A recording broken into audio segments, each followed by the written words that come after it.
afternoon, students. So today we are going to discuss a new chapter of equilibrium. Equilibrium. I'm starting this chapter because there was no doubt that was asked from me from the thermodynamics, and I hope you have all done very good work. And some of the students has also sent me the work. तो I expect कि जब एक बच्चा कर सकता है तो सब कर रहे होंगे, ठीक है ना। सबके लिए बराबर वीडियो ही बन रही है, तो every one can do it, ठीक है ना। If you have any doubt, you would be having any doubt, you would have asked me in previous videos only, because I have gave you a lot of 2 to 3 days of time to complete your work and ask me the doubt, but you haven't asked me any doubt. That means there was no doubt, ठीक है ना। very good. I expect this from now onwards कि आप मेरे से doubt पूछो ही ना। अच्छा, इक्विलिब्रियम के बारे में हमें डिस्कस करना है। नया चैप्टर ये इक्विलिब्रियम है। ऑलरेडी मैं आपको इक्विलिब्रियम के बारे में बता चुका हूँ। क्या बताया था मैं आपको कि डेल्टा जी आपका क्या होता है, इस समय पे जीरो होता है।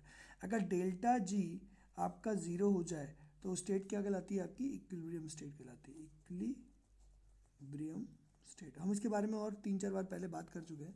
इक्विलिब्रियम वो पॉइंट होता है जिस पॉइंट से ना रिएक्शन आगे की तरफ जाती है। कोई केमिकल रिएक्शन की अगर इक्विलिब्रियम की बात करूँ तो मैं उस समय से ना ही रिएक्शन आगे की तरफ जाती है और ना ही रिएक्शन कोई पीछे की तरफ जाती है, मतलब रिएक्शन अपनी जगह स्टेबल रहती है, ठीक है ना। ये हमने इक्विलिब्रियम में पढ़ा था, ठीक है। तो अब मेरे को इतना तो समझ में आ गया है कि इक्विलिब्रियम की जब मैंने इक्विलिब्रियम की बात करी, मतलब आपसे बोला कि इक्विलिब्रियम के बारे में हम पढ़ने वाले हैं, तो हमें पता है कि हमें एक ऐसे पॉइंट के बारे में बात कर रहे हैं कि वहाँ पर ऑलरेडी हमारी रिएक्शन एक फाइनल स्टेज पे रीच कर चुकी है। अब इसके बाद और आगे कुछ नहीं होने वाला, मतलब जितना ही रिएक्टेंट बढ़ रहा है उतना ही प्रोडक्ट बन रहा है, ठीक है ना। उसको हम इक्विलिब्रियम स्टेट करते हैं। तो अब आप इक्विलिब्रियम के बारे में जो डिस्कस करना चाहते हैं, तो एक कुछ इंपॉर्टेंट पॉइंट्स इक्विलिब्रियम के बारे में जो मैं आपको बताने वाला हूँ। सबसे पहले जैसे कि आपको एक रिएक्शन लिख रहे हो, जैसे आपने लिखा एक reaction A plus B is in equilibrium with कोई प्रोडक्ट पी। तो हम लोग जब भी हम इक्विलिब्रियम लिखते हैं तो हम साइन कैसे बनाते हैं, this is the sign to represent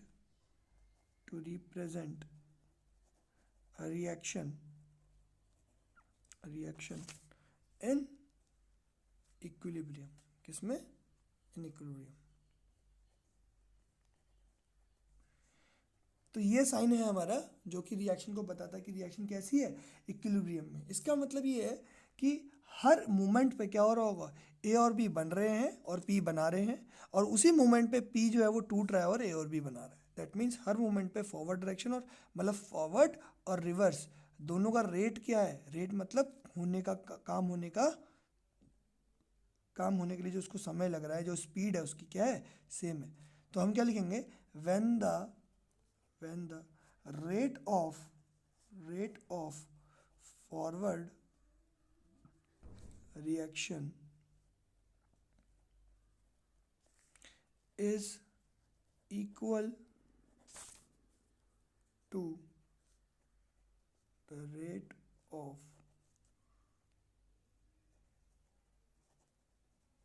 backward reaction, ठीक है ना। जब आपका रेट जो है फॉरवर्ड रिएक्शन का रेट और बैकवर्ड रिएक्शन का रेट कैसे, दोनों के दोनों रेट कैसे हो जाएंगे, when your forward rate and backward rate are equal, तो उस समय पे क्या होगा आपका, उस समय पे हम बोलते हैं कि जो हमारा जो भी सिस्टम है वो कैसा है, इक्विलिब्रियम में है, ठीक है ना।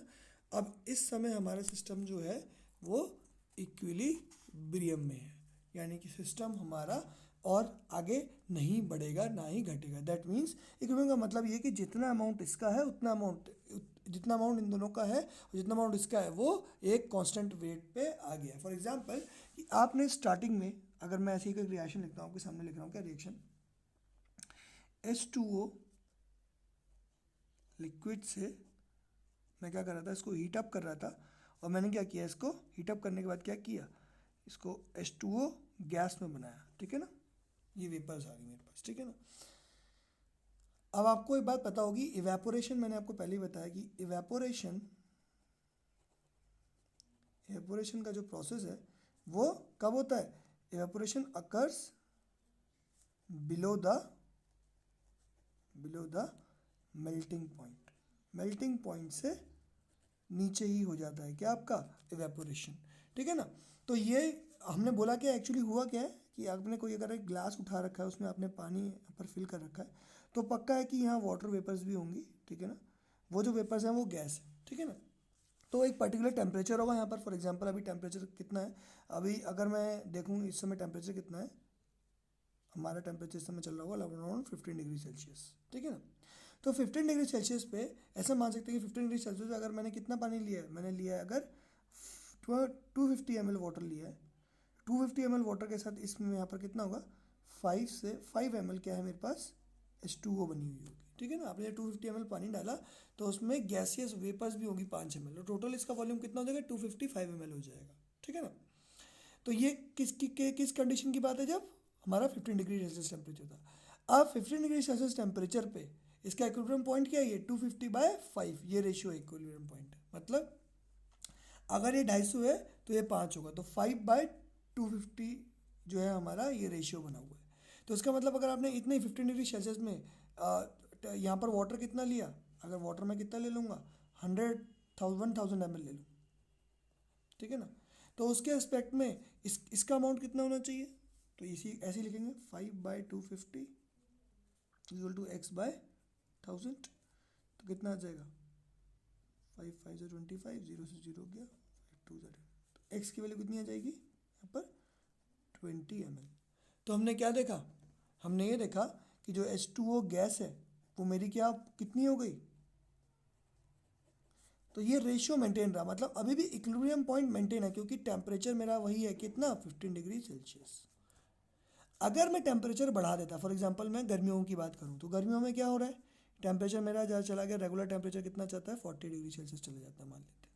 तो उस समय पे मेरा H2O लिक्विड से H2O गैस जब मैंने बनाया, ठीक है, इस टेम्परेचर 40 पे, तो मेरा रेशियो क्या था, जब मैंने यहाँ पर 250 ml का वाटर लिया, पानी लिया, तो मुझे ये पता चल रहा है कि यहाँ पर मेरे पास जो वेपर है, वेपर में जो एयर है, एयर का जो हमारे पास क्या कहते हैं वॉल्यूम है, वो कितना आ रहा है, लगभग ऐसा आ रहा है 20 ml आ जा रहा है, कितना आ रहा है 20 ml आ जा रहा है, बहुत ज़्यादा है 20 ml भी, मतलब बहुत ज़्यादा मैंने लिख दिया है, इतना नहीं होगा, लेकिन हाँ कि इतनी वेपर्स होंगी। वेपर्स क्योंकि टॉप मोस्ट लेयर के पास जो एनर्जी होती है उससे वो क्या बन जाते हैं।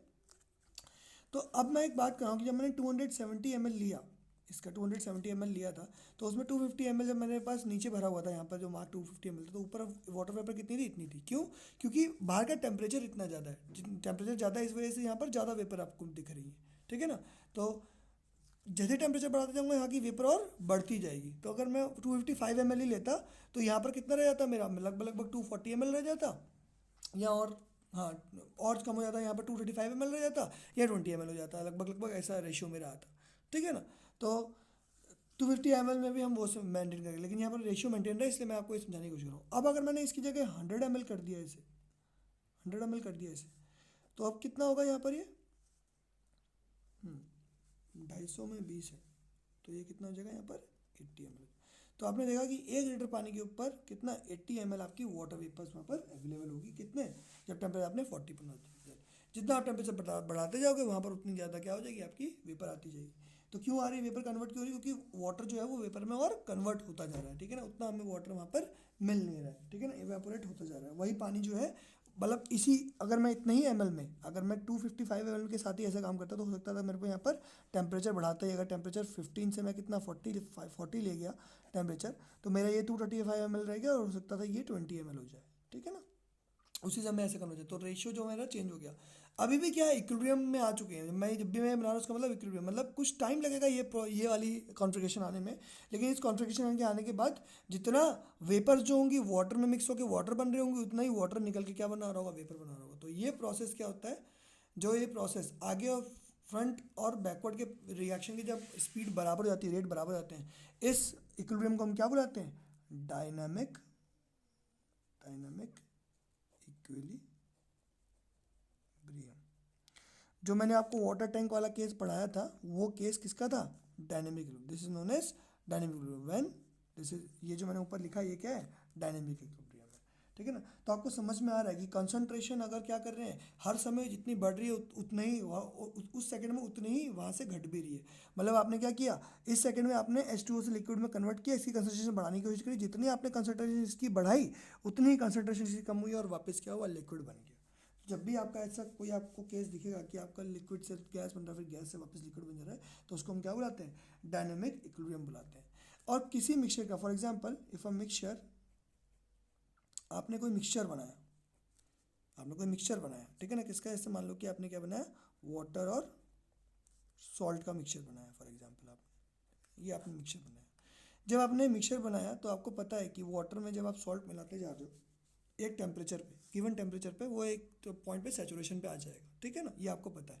तो जब आपने मिक्सचर बनाया, अब मिक्सचर जब आपने बनाया उसके बाद ये जो मिक्सचर है हर समय क्या हो रहा है, सॉल्ट वाटर में मिक्स हो रहा है, और हर समय पर क्या हो रहा है, ये क्या बनेगा, मिलके एक्वा सॉल्यूशन बनाएगा, ठीक है ना। तो हर समय पे मिक्स होकर एक्वा सॉल्यूशन बनाना होगा, हर समय एक्वा सॉल्यूशन अलग होके ये दोनों अलग हो रहे होंगे, लेकिन इनका जो मिक्स, जो इनका पॉइंट है, जो इसकी कंसंट्रेशन है सॉल्ट के अंदर, एक्वा सॉल्यूशन की सॉल्ट की कंसंट्रेशन है, वो हमेशा क्या आ रही है, एक कांस्टेंट वैल्यू आ रही है। वो कांस्टेंट वैल्यू आ रही है, इसका मतलब क्या है, ये एक इक्विलिब्रियम में, क्योंकि मैंने साइन लगाया। तो ऐसे जब मिक्सचर इक्विलिब्रियम में होते हैं तो हम बोलते हैं, इनको बुलाते हैं इक्विलिब्रियम मिक्सचर, और ये कांस्टेंट टेम्परेचर पे होगा कि एक टेम्परेचर हमें कांस्टेंट रखना पड़ेगा। टेम्परेचर जैसे ही चेंज करेंगे हमारा इक्विलिब्रियम पॉइंट चेंज हो जाएगा, ये हमें समझ में आ रहा है, क्योंकि ज़्यादा टेम्परेचर कर देंगे तो ज़्यादा मिक्सिंग हो जाएगी, ठीक है ना। आपने पानी में चीनी घोलना शुरू किया, उसके बाद क्या किया आपने, बहुत सारी चीनी घोलने के बाद उसको गर्म कर दिया। अगर आप गर्म कर दोगे तो क्या होगा, फिर से क्या होगा, आपका जो वाटर जो है उसकी स्पेसिंग बढ़ जाएगी, और आप और ज़्यादा अमाउंट ऑफ उसमें शुगर आप ऐड कर सकते हो। तो आप ऐसे करके करते क्या करते हो, सुपर सैचुरेटेड सॉल्यूशन बनाते हो, जिसमें आप क्या करते हो, मैक्सिमम अमाउंट ऑफ आपने चीनी को मिला दिया है, मतलब आपने शुगर को मैक्सिमम अमाउंट में मिक्स कर दिया है। अब वो बहुत मीठा हो चुका है, वो सुपर सैचुरेटेड फॉर्म में। अब आप थोड़ी सी भी चीनी डालोगे तो वो क्या, वहाँ पर प्रेसिपिटेट मिल जाएगा, उसको आप क्या कहते हो, सुपर सैचुरेटेड सॉल्यूशन कहते हो।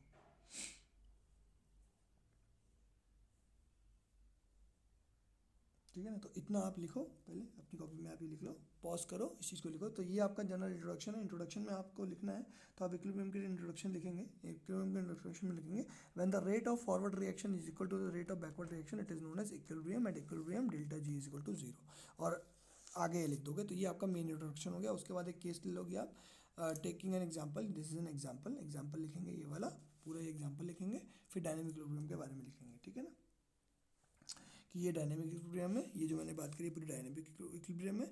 और उसके बाद आप मिक्सचर के लिए लिखोगे। तो डायनेमिक इक्विलिब्रियम में आपको क्या लिखना है, मैं आपको पढ़ देता हूँ। The stage of the system in which the rate of the forward and backward reactions become equal, that means when at every instant the reactant are mixing and forming the product, and at same instant the product is breaking into the reactant. This this point or this point in this reaction is known as dynamic equilibrium. तो ये आपकी dynamic equilibrium की definition हो गई। तो क्योंकि ये chemical reaction थी जो कि इक्विलिब्रियम में थी, इसलिए इसको हम लोग क्या बुला सकते हैं, केमिकल इक्विलिब्रियम भी बुला सकते हैं। तो हम बोलेंगे द बेस, केमिकल इक्विलिब्रियम की डेफिनेशन लिखेंगे, इसके बाद केमिकल इक्विलिब्रियम की डेफिनेशन लिखेंगे, मैं बोल रहा हूँ आप लिखेंगे, ठीक है ना। एक बार बोलूँगा, आप रिपीट कर करके देख लेना, ठीक है ना।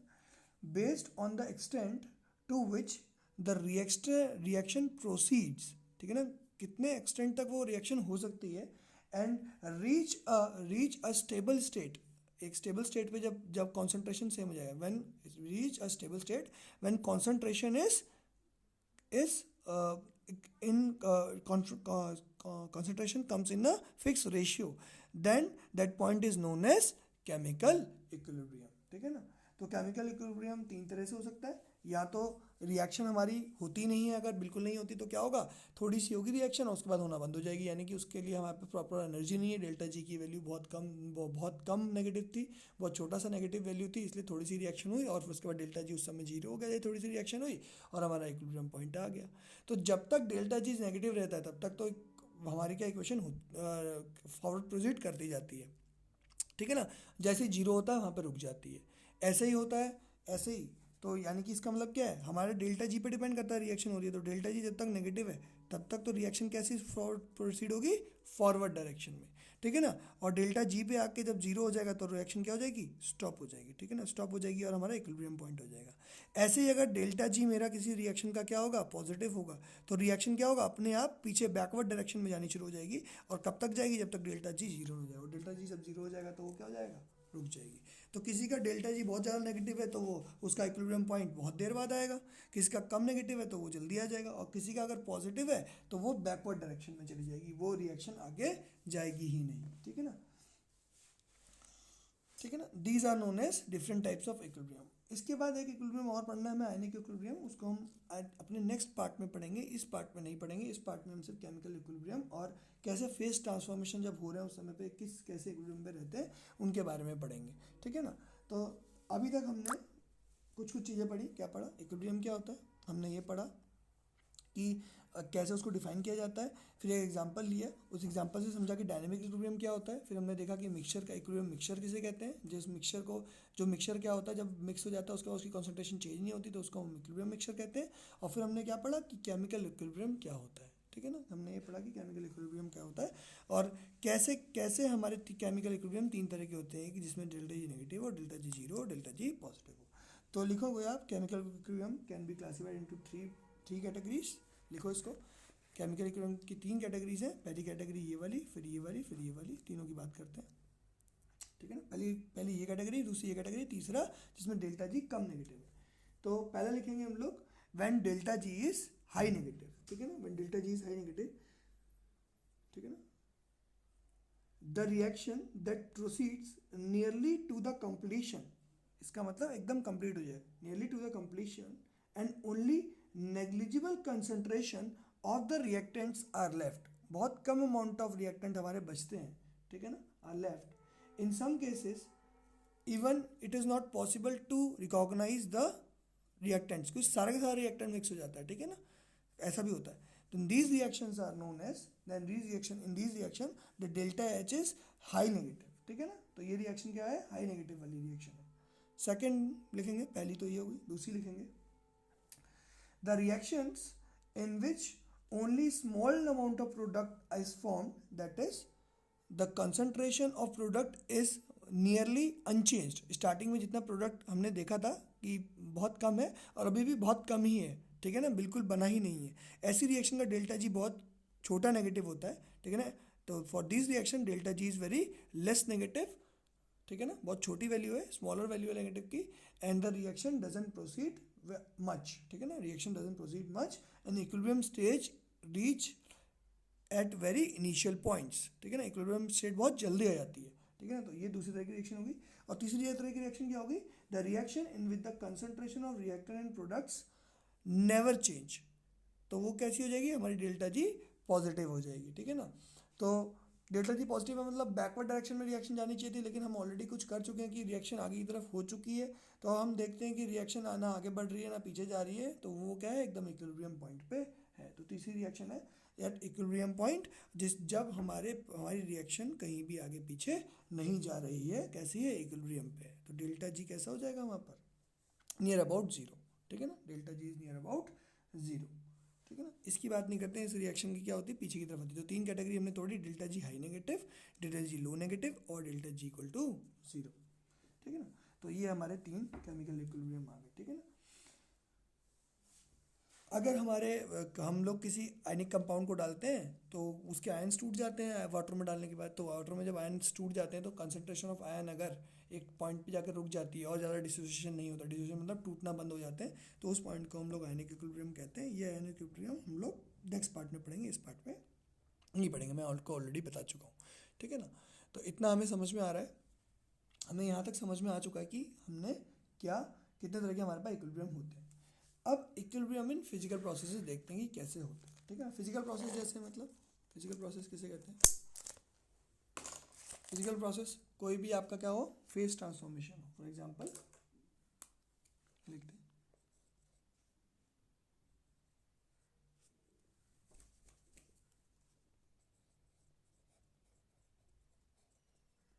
Equilibrium in physical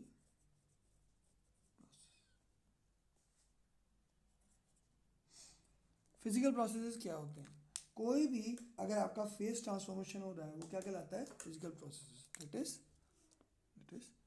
the face transformation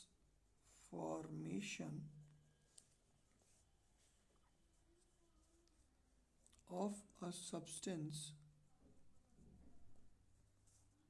is regarded as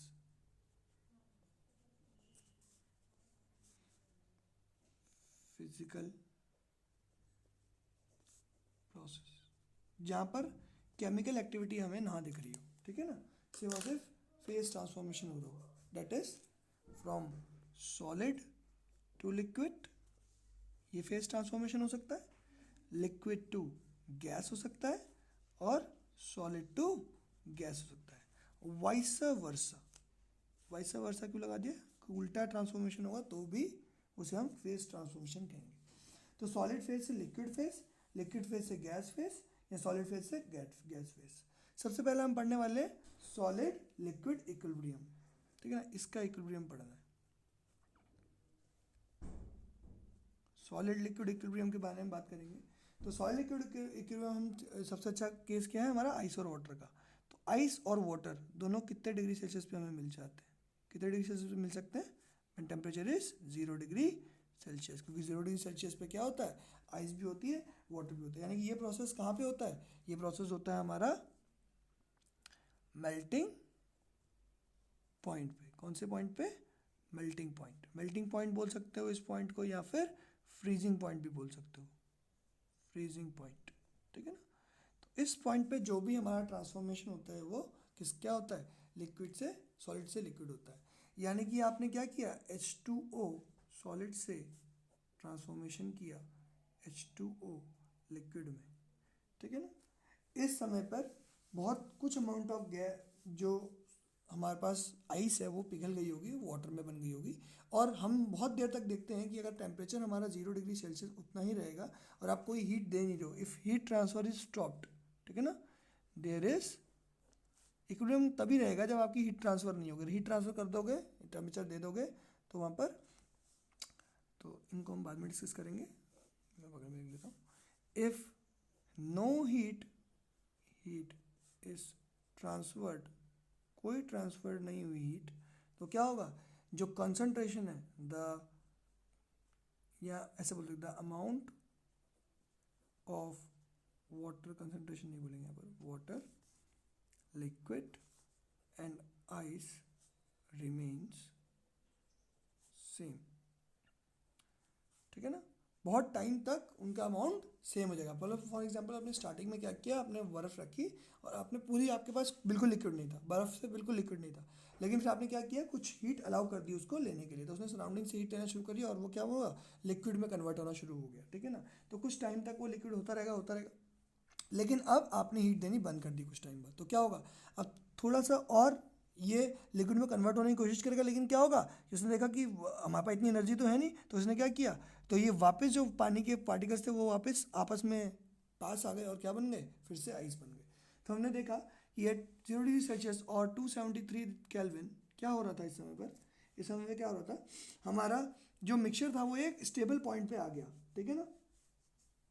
दोनों के दोनों प्रोसेस अपने आप को एक दूसरे को अपोज कर रहे थे। ये यहाँ से जब ये बनने की कोशिश कर रहा था, तो क्योंकि इतनी हीट थी नहीं कि ये बन पाए, इसलिए क्या, जो ये जैसे ही वाटर बन रहा था वो वाटर के पार्टिकल्स फिर वापस पास आ जा रहे थे और ये बन जा रहे थे।